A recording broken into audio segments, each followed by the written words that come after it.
નમસ્કાર, મારી Manjula Salani official YouTube ચેનલમાં આપ સૌનું હાર્દિક સ્વાગત છે. નમસ્કાર, આપની સાથે હું મંજુલા.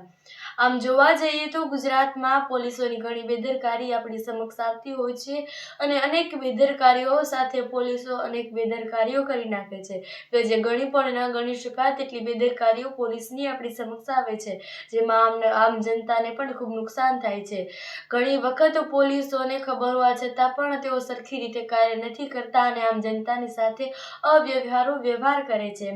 પરંતુ આજે સુરતથી એક પોલીસનો એવો હૃદયસ્પર્શી કિસ્સો બન્યો કે જે આપણા બધાને એક ખુશખુશાલ કરી દે તેવી વાત છે.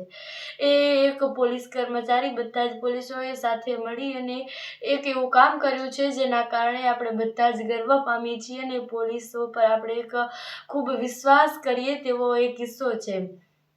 સુરતના જે વિસ્તારમાંથી ત્યાં એક નવજાત શિશુ કે જે એક દિવસ પહેલા જન્મેલું હતું અને આવી કડકડતી ઠંડીમાં તે ત્યાં પડ્યું હતું. તેના કારણે પોલીસોએ તેને લઈ લીધું અને પોતાની જ બાળકી બનાવી લીધી. તે બાળકી હતી અને નવજાત શિશુ 6 દિવસ થયા ત્યારે તેની વિધિ પ્રમાણે છઠ્ઠી પણ કરવામાં આવી અને નામાંકરણ કરવામાં આવ્યું.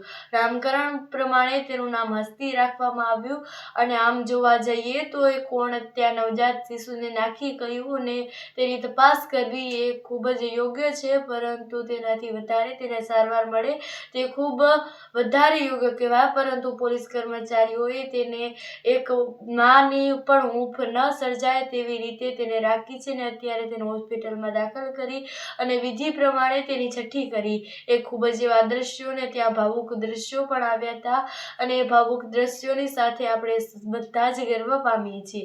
આપણા સર્વેને એક એવો ગર્વ થાય કે આ છે ગુજરાતની પોલીસ અને આ છે ગુજરાતની પોલીસની એક કરુણતા અને દયા કે જે જનતા પ્રત્યે એક હૃદયસ્પર્શી એવા કિસ્સા બનાવે છે ને જેના કારણે જનતાઓ અન્ય બીજા બુટલેગરો અને દારૂડિયાઓથી ડરે.